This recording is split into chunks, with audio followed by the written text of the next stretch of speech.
Gombal rumahan bukan murahan. Ya, itulah perikop yang keenam pada episode yang ke-18 yang lalu. Kita telah belajar bahwa honeymoon yang kedua, kita sedang belajar dari kesalahan bahwa selama ini kita merayu atau ngegombalin ya pasangan kita seolah-olah hanya pada saat kita sedang pendekatan PDKT.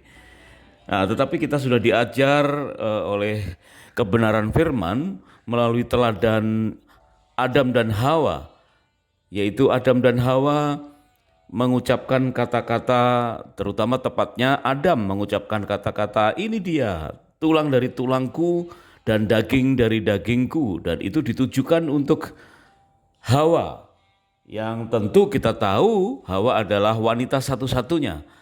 Ya, di muka bumi waktu itu belum ada wanita yang lain, ya. Mereka hanya berdua, Adam dan Hawa. Sebab itu kita perlu belajar dari kesalahan ini, bahwa kita seringkali melihat kenyataan bahwa orang terampil untuk membuat pantun atau membuat puisi ketika sedang jatuh cinta. Kemudian setelah beberapa tahun menikah, keterampilan itu hilang. Ada juga yang masih tetap terampil, ngegombal, merayu, tetapi bukan kepada istrinya. Nah, ini sangat disayangkan ya, bukan dengan pasangannya, tapi malah justru mempraktekkan hal-hal rayu-merayu. Oleh sebab itu kita belajar bagaimana kita menjadi pasangan yang semakin harmonis, yaitu mempraktekkan tentang gombal rumahan bukan murahan. Kali ini adalah tetap pada perikop yang ke-6 dari Kejadian, tetapi kita masuk ke episode yang ke-18 dan ini adalah perikop yang ke-6b. Dan kita belajar bahwa hati kita perlu diperbaiki. Hal yang pertama yaitu ngegombal dengan hati yang baru. Karena dengan hati yang baru kita akan keluar kata-kata yang baru, kata-kata yang membangun, kata-kata yang menyatukan. Kita ini bukanlah generasi gombal. Sekali lagi, kita ini bukanlah generasi gombal, sebab kemampuan merangkai kalimat rayuan diperlukan untuk menyatukan banyak perbedaan dengan pasangan.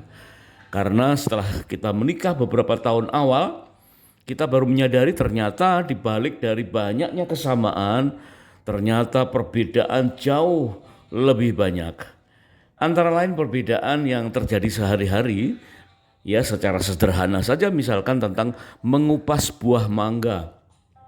Kalau suami atau istri ingin makan buah mangga, mungkin kita tahu caranya pasti dikupas dahulu ya, tetapi ada beberapa orang yang tidak dikupas ya. Mungkin langsung diembut-embut ya, semacam itulah, dimemarkan. Memang ada beberapa jenis mangga yang lebih ideal dengan cara sedemikian ya. Kemudian setelah diembut-embut, setelah memarkan, kemudian dihisap dengan mulutnya dan akhirnya atau dikenyot ya, akhirnya habislah cairan dari beberapa jenis mangga sedemikian. Ada juga yang tidak dikupas tapi dibelah langsung di antara dua sisi, kemudian digaris-garis dan dibuka seperti bunga. Ada banyak cara ya, ada banyak cara memakan buah mangga. Yang paling sopan mungkin kita anggap adalah dengan mengupasnya, kemudian memisahkan antara daging buah dan dengan bijinya, kemudian daging itu dipotong-potong kecil-kecil dimakan dengan garpu. Ya, itu sudah kita ketahui bersama. Tetapi apabila ada pasangan kita yang menyukai dengan cara yang lain, dengan tidak mengupasnya dan lain sebagainya, maka hati kita harus belajar mengungkap hal demikian dengan apresiasi.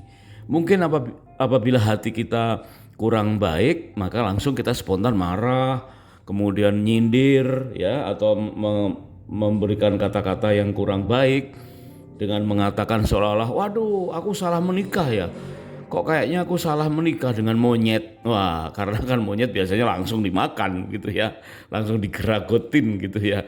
Nah, mungkin kalau kita menemukan hal demikian dan hati kita sudah diperbarui, maka bisa saja kita mengeluarkan kata-kata, wah ini ide baru ya untuk makan buah mangga ya. Meskipun kita tidak lakukan cara-cara yang mungkin tidak cocok dengan kita masing-masing, tetapi setidaknya ada kalimat-kalimat rayuan, ada kalimat-kalimat gombalan, dan itu bagaikan gombal rumahan ya, yang adanya di rumah tetapi bukan murahan. Meskipun itu di rumah tapi bukan murahan. Nah, sekarang kita akan masuk ke poin yang kedua, yaitu ngegumbal untuk menyatukan. Indah sekali Bapak, Ibu, Saudara yang sedang mengadakan bulan madu yang kedua. Kita perlu menengok satu kebenaran firman Tuhan di dalam 1 Tesalonika 5 ayat yang ke-23.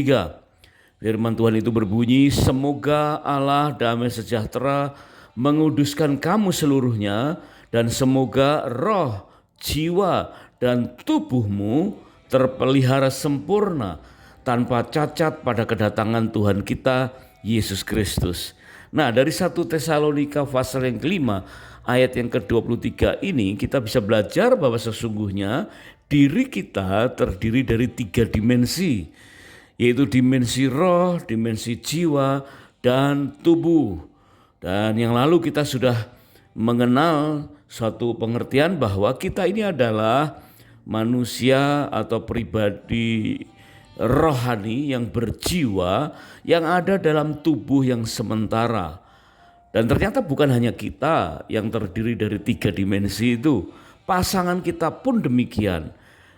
Dan itu menandakan bahwa tidak mudah untuk menyatukan antara roh, jiwa, dan tubuh kita. Ya, roh jika kita diperbarui dengan roh Allah atau seiman dan kadar iman kita sama-sama bertumbuh, seyogianya kita bisa mengamenkan bahwa roh kita satu dalam Tuhan. Tubuh ya tidak mungkin kita bisa dipersatukan hanya pada saat kita melakukan hubungan suami istri bersatu ya. Kemudian jiwa yang terdiri banyak segmen, antara lain adalah PPK. Jiwa itu pikiran, perasaan, dan keinginan. Aduh, itu sesuatu yang tidak mudah untuk dipersatukan. Nah, melalui gombal rumahan bukan murahan ini, poin yang kedua, yaitu ngegombal untuk menyatukan. Nah, ini adalah upaya untuk supaya jiwa kita mudah untuk bersatu. Pikiran bersatu, perasaan bersatu, keinginan bersatu. Memang tidak mudah, sekali lagi tidak mudah untuk menyatukan segmen-segmen utama dalam jiwa. Ya, tetapi kita mengupayakan dengan ngegombal untuk menyatukan. Dan poin yang kedua ini, meskipun katakanlah spiritual journey kita berbeda-beda, pengalaman spiritual kita berbeda-beda karena mungkin latar belakang atau family tree kita juga berbeda, tetapi kita tahu bahwa kita ini bukan generasi gombal yang ngegombal di luaran dengan semau-maunya, tetapi kita ngegombal hanya di rumah. Ya, ngegombal hanya untuk orang yang kita kasih di rumah. Atau saat ini orang yang kita kasihi yang ada bersama kita pada saat mengadakan honeymoon yang kedua. Belajarlah ya ngegombal untuk menyatukan. Meskipun ada banyak perbedaan, tetapi kita bisa berupaya untuk menyatukan.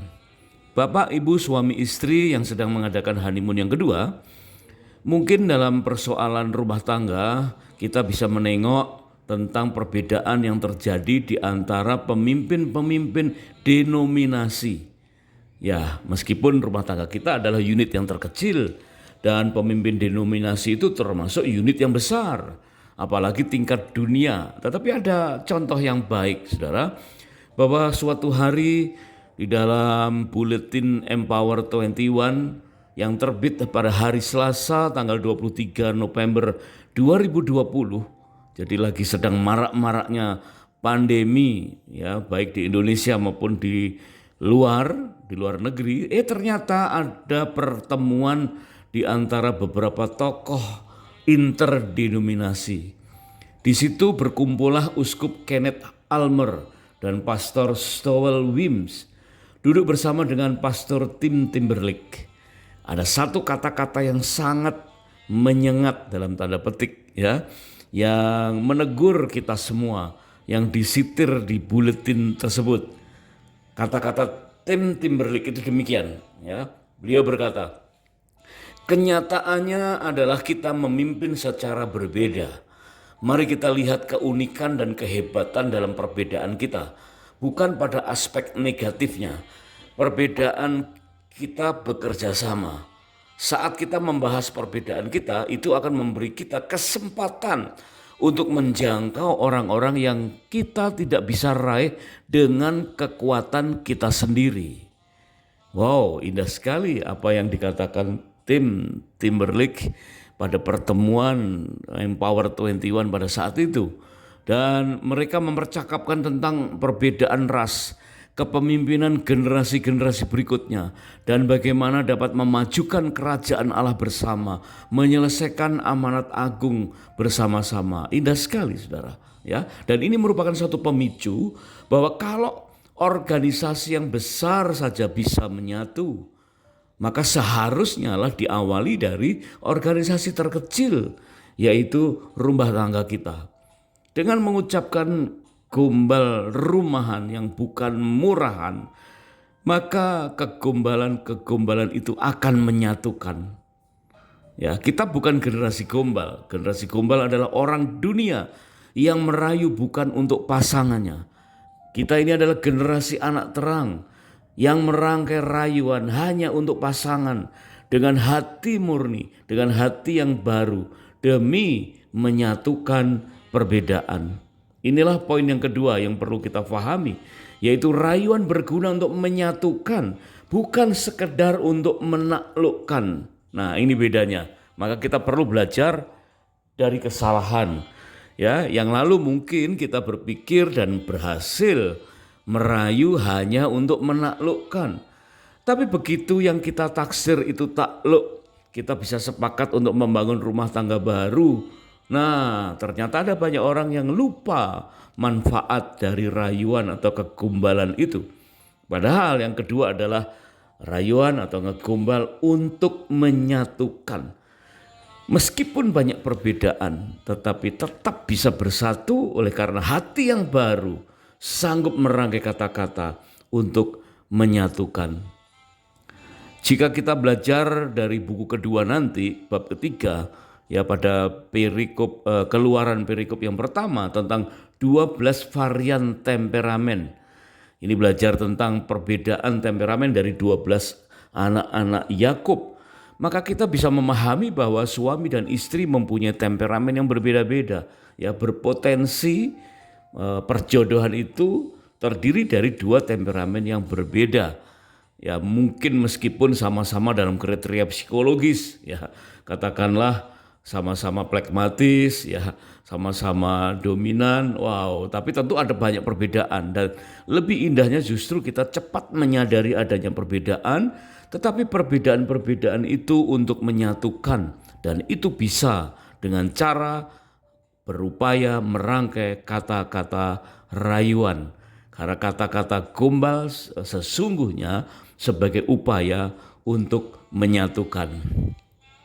Suami istri, bapak ibu yang sedang mengadakan honeymoon yang kedua, poin yang ketiga berikutnya dari gombal rumahan, bukan murahan, yaitu mendaratkan gombalan. Setelah hati kita diperbaharui dan sanggup merangkai kata-kata yang indah, yang berpikir tentang positifnya pasangan, yang kemudian kita mendapatkan manfaat dengan menyatukan, maka bagaimana mendaratkan gombalan itu? Apa artinya? Yaitu merealisasikan apa yang kita sudah ucapkan pada saat kita ngegombal.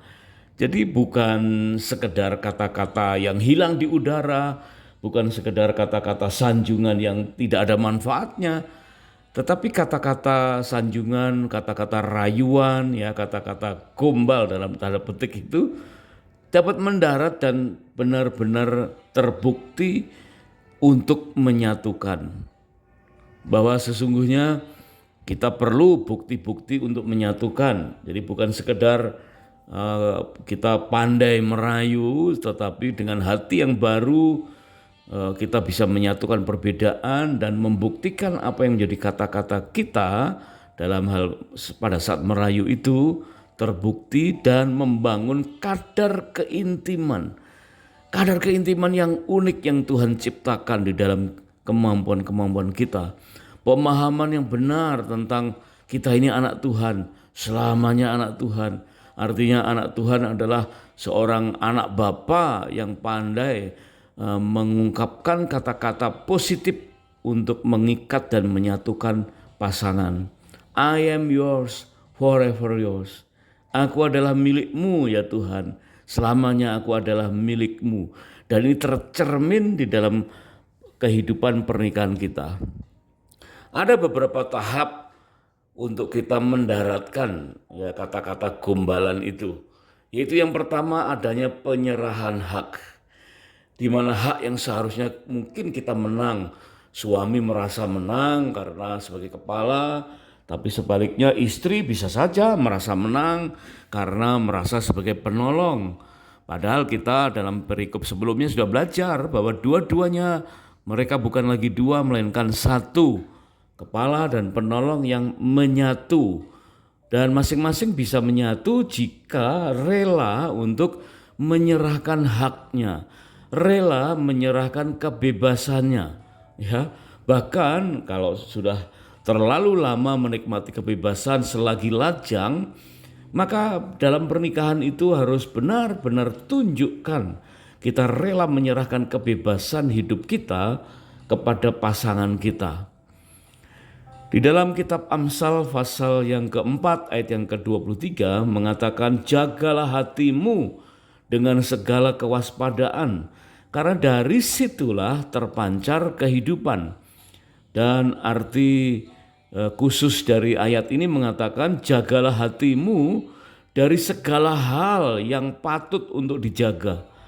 Karena dari hati yang dijaga itu akan terpancarlah kehidupan. Nah, dari hati yang dijaga itu artinya hati yang rela menyerahkan hak satu dengan yang lain. Kalau kita berkata kepada Tuhan, I am yours, forever yours, kita pun juga harus bisa memperkatakan kepada pasangan kita bahwa engkau milikku dan aku adalah milikmu. Di dalam Efesus pasal yang kelima, ayat yang ke-24 dan 25, firman Tuhan berkata, karena itu sebagaimana jemaat tunduk kepada Kristus, demikian jugalah istri kepada suami dalam segala sesuatu. Hai suami, kasihilah istrimu, sebagaimana Kristus telah mengasihi jemaat dan telah menyerahkan dirinya bagimu. Ya, Kristus mengajarkan kepada suami sebagai kepala untuk menyerahkan dirinya kepada istrinya. Dan seharusnya demikianlah istri dengan hati yang rela berserah sebagai penolong yang juga menyerahkan dirinya kepada pemimpin sebagai kepala. Suami istri saling menyerahkan haknya kepada pasangannya. Suami istri saling berkata, I am yours, forever yours. Itulah yang disebut sebagai mendaratkan kata-kata rayuan, mendaratkannya karena adanya penyerahan hak. Istri tidak berkuasa atas tubuhnya sendiri, tetapi suaminya. Demikian pula suami tidak berkuasa atas tubuhnya sendiri, tetapi istrinya. Inilah pesan Paulus yang tertulis di dalam 1 Korintus pasal yang ke-7 ayat yang ke-4.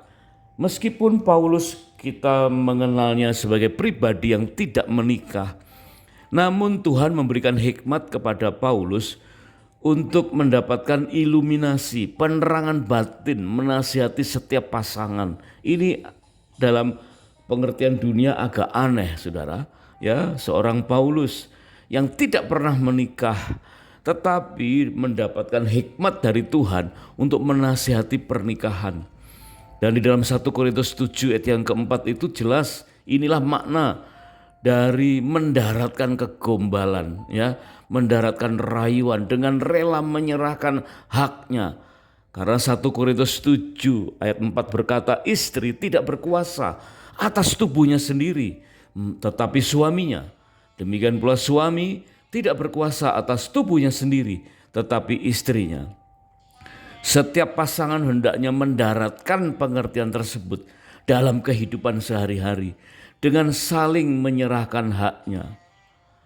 Jika Adam memberi contoh kepada kita, menyebut Hawa sebagai inilah dia tulang dari tulangku dan daging dari dagingku, demikian pula istri atau Hawa juga boleh berkata kepada Adam bahwa aku adalah milikmu, tapi engkau adalah milikku. Wah, luar biasa. Bapak, ibu, saudara, suami, istri yang sedang mengadakan honeymoon yang kedua, seorang istri yang hatinya rela tunduk kepada suami, itu suatu hak yang penting di balik kemandirian yang mungkin sudah sekian lama dibangunnya. Ya, apalagi jika wanita karir yang sudah sekian lama berupaya untuk hidup secara dominan, secara mandiri, tidak mudah untuk mempraktekkan hal demikian. Tetapi inilah gombal rumahan harus terjadi di rumah, dan gombal rumahan bukan murahan. Suami ataupun istri masing-masing mempunyai alasan yang kuat betapa penyerahan hak adalah sesuatu yang tidak mudah. Karena bagi setiap pria dan wanita yang dalam keadaan benar-benar sudah siap menikah, berarti benar-benar sudah sekian lama berjuang dalam kemandirian untuk mencapai tingkat kematangan. Sebab itu di zaman ini tidak mudah atau banyak orang beralasan untuk tidak menikah atau tidak cepat-cepat menikah. Karena di sisi yang lain mereka berupaya untuk hidup mandiri, tidak bergantung kepada siapapun. Dunia semakin modern tetapi juga semakin kejam. Tetapi begitu berpikir soal pernikahan, mereka harus rela untuk menyerahkan haknya. Nah, inilah yang perlu kita respon dengan mendaratkan gombalan, ya. Penyerahan hak ini dicontohkan banyak sekali, ya, antara lain terutama Tuhan Yesus sendiri. Dia menyerahkan haknya, dia menyerahkan hidupnya, dia menyerahkan mahkotanya, dia rela mengosongkan dirinya, dia rela berkenosis mengambil rupa seorang hamba, serupa dengan manusia, dia taat sampai mati di atas kayu salib dan dia bangkit kembali. Dan manusia yang tercatat di Alkitab yang rela menyerahkan haknya adalah Abraham. Ya, hak terutama adalah anak satu-satunya, anak perjanjian, rela diserahkan kembali kepada Tuhan. Hak untuk dihargai harus rela kita serahkan. Hak untuk membalas, hak untuk memiliki atau dimiliki. Wow, ini suatu contoh yang sangat indah. Daud merelakan haknya demi bait Allah. Musa merelakan haknya demi bangsa Israel mencapai tanah perjanjian. Suami dan istri hendaklah dalam hidup kita bersama menaruh pikiran dan perasaan yang terdapat juga dalam Kristus Yesus, yang walaupun dalam rupa Allah tidak menganggap kesetaraan dengan Allah itu sebagai milik yang harus dipertahankan, melainkan telah berkenosis, mengosongkan dirinya sendiri dan mengambil rupa seorang hamba yang merendahkan dirinya dan taat sampai mati di atas kayu salib. Demikian Filipi pasal yang kedua ayat 5 sampai dengan ayat yang ke-9. Jadi belajar tentang gombal rumahan yang bukan murahan ternyata sangat mendalam. Kita harus mengosongkan diri kita, memikirkan hal-hal yang positif, hal-hal yang baik yang terdapat dalam diri pasangan kita, dan mulai merangkai kata-kata, bukan sekedar sanjung menyanjung, tetapi kita perlu mengorbankan ego kita untuk bisa merangkai kata-kata positif, untuk menyatukan, supaya perbedaan-perbedaan yang ada bukan menjadi lagi kendala, tetapi perbedaan itu bisa menyatukan, dan dengan kata-kata yang membangun, kata-kata yang positif, maka pasangan kita dan kita akan menyatu. Pasangan yang sah tetapi tidak intim tetap masih disebut sebagai pasangan yang menikah. Nah, ini satu dilema, saudara. Ya, ada banyak pasangan sah tetapi tidak intim. Ya, padahal sudah didorong ya oleh adanya pandemi untuk bisa intim. Tapi ada banyak pasangan sah tetapi tidak intim, tetapi mereka masih tetap disebut sebagai pasangan yang menikah. Sebaliknya, ada dua orang sekedar intim tetapi disebut tidak menikah karena sekedar intim saja, bukan pasangan yang sah, maka disebut tidak menikah. Nah, bagaimana kita mendapatkan keduanya? Yaitu pasangan yang sah tetapi intim. Pasangan yang sah tetapi masing-masing rela menyerahkan haknya dan mempunyai hak kepemilikan karena keduanya menjadi milik Tuhan.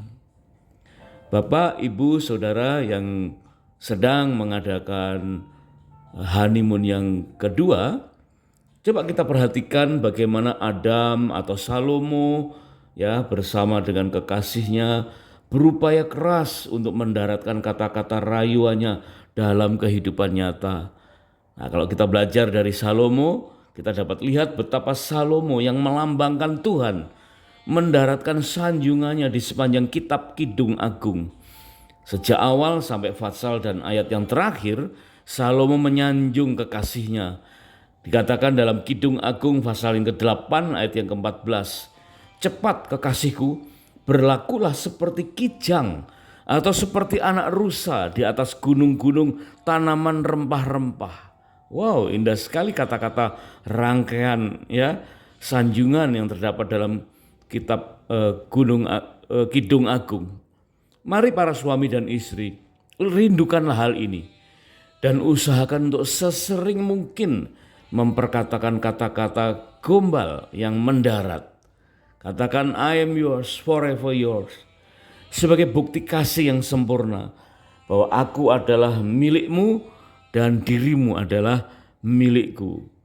Di dalam Kidung Agung pasal yang kedua ayat yang ke-8 sampai dengan 16 dan Kidung Agung pasal yang ke-6 ayat yang ketiga.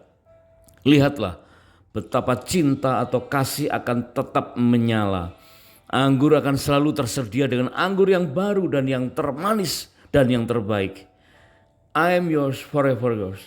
Aku kepunyaan kekasihku dan kepunyaanku kekasihku. Wow, indah sekali ini saudara. Ya, aku kepunyaan kekasihku. Suatu pengakuan penyerahan hak. Aku kepunyaan kekasihku dan kepunyaanku kekasihku. Sementara ada penyerahan hak, tapi disambung dengan kebanggaan. Ya, penyerahan hak dengan berkata aku kepunyaan kekasihku. Kemudian menyusul kalimat kebanggaan, kepunyaanku kekasihku. Indah sekali. Apabila kita mendengar lagu yang populer beberapa waktu yang lalu, I am yours, forever yours, maka saatnya lah suami istri mempraktekkan hati hamba yang rela menyerahkan haknya.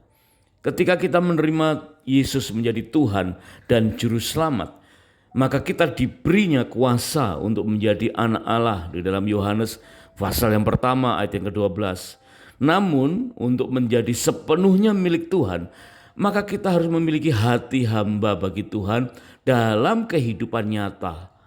Ya, dalam kitab Injil Injil Matius pasal 20 ayat yang ke-26 dan 27 mengajarkan tidaklah demikian di antara kamu. Barang siapa ingin menjadi besar di antara kamu, hendaklah ia menjadi pelayanmu. Dan barang siapa ingin menjadi terkemuka di antara kamu, hendaklah ia menjadi hambamu. Suami istri tidak perlu saling membesarkan dirinya. Ya, masing-masing harus rela melayani dalam konteks fungsi masing-masing. Tidak perlu menjadi orang yang terkemuka di antara pasangan, ya, tetapi harus rela menjadi hamba di antara pasangan. Ciptakan kondisi layak digombali oleh pasangan sah, meskipun tidak berharap untuk digombali. Ada beberapa orang yang berkata, aduh kalau aku dengar kata-kata gombal itu jadi merinding ya, creepy atau mungkin agak ada ketakutan ya. Ya mungkin kita memang ada beberapa yang tidak berharap untuk mendengar kata-kata gombal semacam itu saudara. Tetapi dengan penyerahan hak, maka kita sedang mengkondisikan diri kita ya sebagai pribadi yang layak digombali. Meskipun kita tidak berharap untuk digombali atau tidak suka dengan cara-cara digombali ya, tetapi setidaknya dengan kita mengerti dengan hati yang baru, rela untuk berupaya menyatukan segala perbedaan dengan pasangan dan rela mengerti bagaimana pentingnya mendaratkan kegombalan itu, maka otomatis kita menciptakan kondisi layak digombali oleh pasangan sah.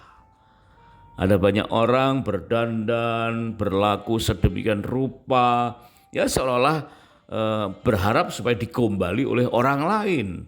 Tapi hari ini bukan begitu, ya. Kita menciptakan kondisi layak digombali oleh pasangan sah, meskipun tidak berharap untuk digombali. Ciptakan kondisi itu, ciptakan kondisi yang membuat pasangan kita dalam hati meskipun ya berkata aku kepunyaan kekasihku dan kekasihku dan kepunyaanku kekasihku. Wah, kepunyaan kekasihku, kekasihku kepunyaanku. Ini benar-benar suatu keadaan yang layak digombali dan menjadikan suami istri semakin menyatu. Bapak, Ibu, suami istri yang sedang mengadakan honeymoon yang kedua, marilah dengan hati yang terbuka kita belajar dari kesalahan. Mungkin selama ini ya kita mungkin tidak merayu atau ngegombalin orang lain di luar pernikahan kita. Tetapi mungkin kita kurang ya menggombali atau merayu atau menyatakan hal-hal positif dari pasangan kita. Mari kita daratkan kegombalan itu dalam kehidupan nyata kita bersama-sama dengan pasangan kita. Kita setia memikul tanggung jawab dalam perkara yang kecil, yaitu mengolah hati dan mengucapkan kata-kata meskipun sederhana tetapi sangat berkesan terhadap pasangan kita, dan itu akan menjadi satu momen yang begitu indah. Kita berlatih waktu kita sedang mengadakan honeymoon yang kedua, sehingga begitu kita pulang dalam kehidupan sehari-hari di tengah-tengah kesibukan, maka kita tetap bisa lebih terampil lagi mempraktekkan hal yang serupa. Karena gombal rumahan bukan murahan. Gombal rayuan, kata-kata positif ya, kata-kata yang penuh pengharapan itu sangat-sangat kita perlukan untuk membangun semangat berjuang, terutama semangat untuk menyatukan, semangat satu dengan pasangan kita. Bukankah sungguh bahagia jika suami istri duduk bersama dengan rukun, dan kesanalah Tuhan memerintahkan berkat, yaitu kehidupan kekal selama-lamanya. Selamat ngegombal dengan gombal rumahan yang bukan murahan dan hanya untuk pasangan. Kiranya Tuhan Yesus memberkati pernikahan kita, dan Tuhan Yesus selalu mengubah air menjadi anggur sehingga anggur sukacita selalu tersedia dalam kehidupan kita sehari-hari. God bless you.